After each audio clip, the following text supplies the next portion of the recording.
Yo, what's good? What it is, what it do? Been a hot little minute, hot little minute. You know, your boy been glee. Your boy been going through some shit, man. I ain't even gonna lie to y'all. Boy been going through some shit. But whatever, I'm here. I got a little video about this little retention thing. You know, this little career counselor life. And hopefully answer a couple questions y'all may have along the way. Feel free to drop some in the comments. But yeah, this little career counselor thing that I'm doing, I've been here since July, and I learned a lot.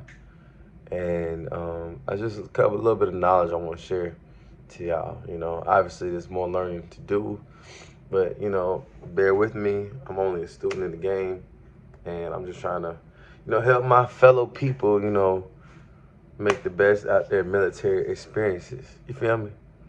So first and foremost, um, first and foremost, let me tell y'all this, man. For all y'all military folks who get in y'all reenlistment window, which is 15 months from your ETS, for those who don't know, all y'all who get in y'all reenlistment window, here's what I gotta say. Stop walking into y'all career counselor office talking about I just came to see what options I have. No, that's not how that works. You need to walk in there and be like, hey, this is what I want. You know what I'm saying? Because as a career counselor, I know sometimes the career counselors get a bad name because y'all be like, man, they just want their numbers. But our job for real, is to help you. Let me not say our job. I ain't there yet. I'm going to claim it, though. I'm not going to win. The job of the career counselor is to help you get where you want for your career. Now, granted, this is a business, so you're not always going to get what you want, So let's be realistic. I got a homeboy who every time he walk in that bed, he be like, give me Miami. That's someone in them that's one you're not just gonna get Miami, But the job of the career counselor is to help you with your career, So walk in there and tell your career counselor, like, hey man, I'm a 91 Bravo and I want to go to Germany. That's realistic, you know what I'm saying? But when you sit here and you walk in your career counselor office and you just say, hey, I want to see what my options are. Look at me, option one is always gonna be available. Needs of the Army will always be available. And when you fuck around and end up in Fort Polk, Louisiana, or Fort Drum, looks like where I'm going, you can only blame yourself, Another piece of advice. All right, so if y'all not tracking, there's 5 options, all right? This is not by regulation. It's not what they're called by regulation. I'm stating it in a way in which y'all can understand it. So option 1 is needs of the Army.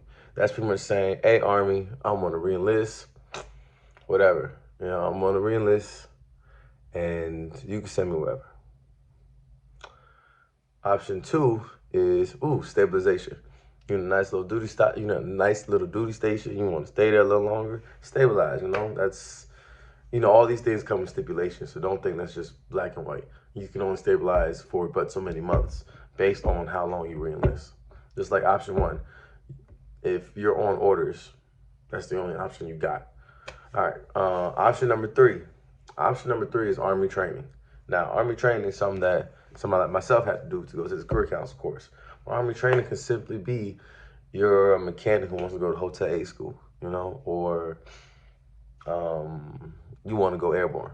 That's Army training. You just make sure that when you reenlist in your contract, it says the Army agrees to send you to XYZ. Now, here's the thing. Usually, if you want to do something like airborne or whatever, you understand you're going to take an airborne position. Don't try to go airborne and just sit back and rest on your laurels. Option 4, OCONUS, overseas choice. Oh, shoot. Whatever, it's 4 o'clock in the morning. Forgive, I'm having a little brain fart. But OCONUS, man, that's the overseas option. That's when you want to go to Germany, Japan, Italy, goddamn Korea. Those are all your options. You choose option 4. And finally, option 5 is continental United States station of choice, which is anywhere in the 48 states. I know what I said, 48, because technically Hawaii and Alaska overseas tours. So anywhere in the continental 48 United States. Now, obviously, there's going to be some duty stations that's going to be harder to get than others, but, but that's your first, little mindset of what you're walking into. Here's another big one I really want to share, all right? Y'all see there are these little, how do I say anyway? Your retention NCO, they got the board, and on the board it shows you your bonuses.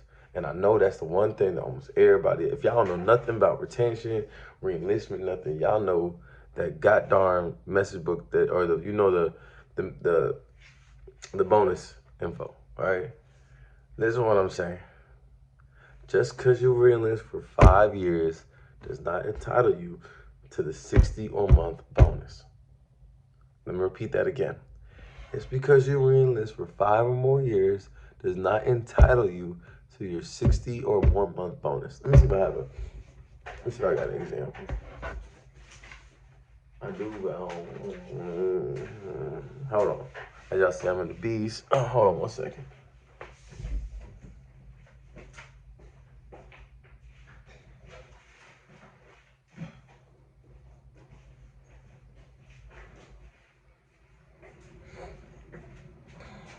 All right. Oh, shout out to Rick and Morty. Not that they pay me, I'm just a big old fan. All right, man. I gotta show you this, man. I gotta show you this. Because this right here is everything. All right. So I know it's a little backwards, but y'all know you see this, and it'd be 12 to 23 months, 24 to 35. Well, I was about to say 60 months. You got your tiers, your tier 1. I know it's backwards, so bear with me. Tier 1, tier 2, blah, blah, blah, blah, all the way to your tier 10 bonus, which a lot of y'all probably ain't even gonna get.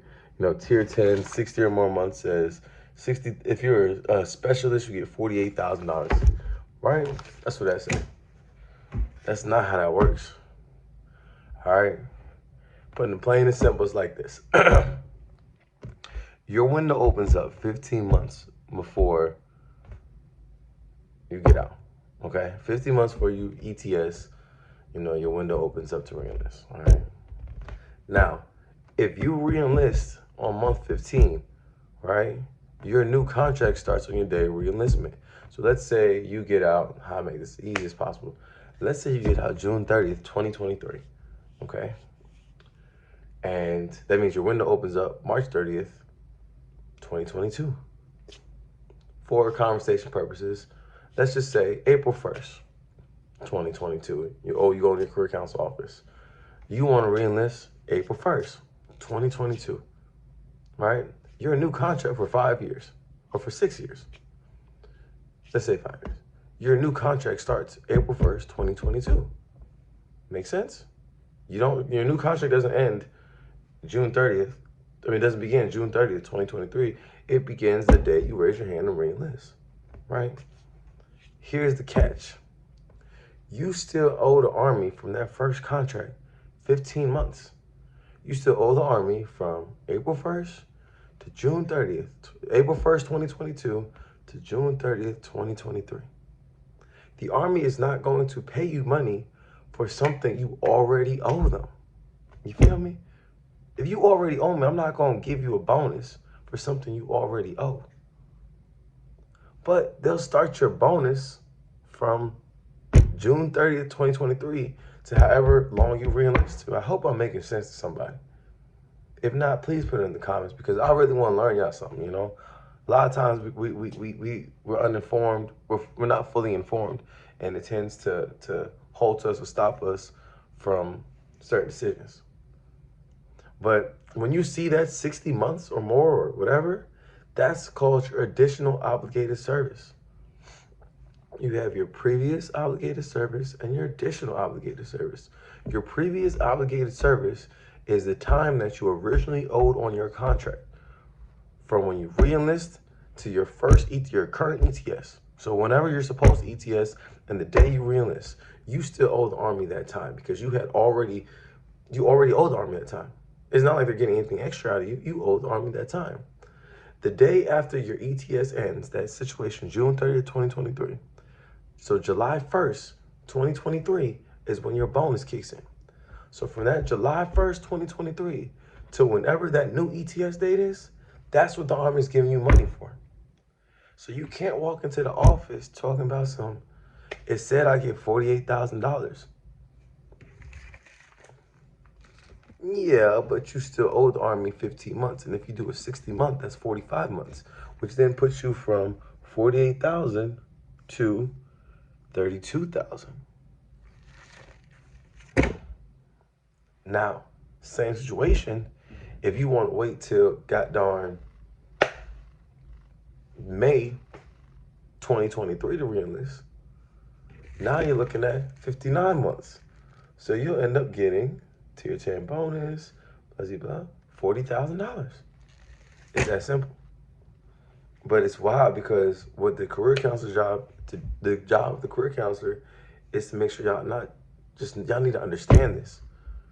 I'm telling y'all right now, I still got like another 4 more weeks of this course. I'm not certified as a career counselor at all. But I had already learned this as a retention, some of this as a retention NCO. Me learning now in the career counsel course, I feel it's imperative that I sit here and pass along this knowledge because knowledge is power, you know. I'm gonna drop y'all a couple more gems, but this is my first little thing, teaching y'all about basics, mainly about bonuses. That was really about bonuses. And, you know, I thought I'm going to give y'all a little insight, a little more. But my fault, once again, for not really being on this. I had some personal issues. Shit, low-key still dealing with them. But, hey, man, I got to get back on my grind. So, y'all be blessed. Y'all stay great.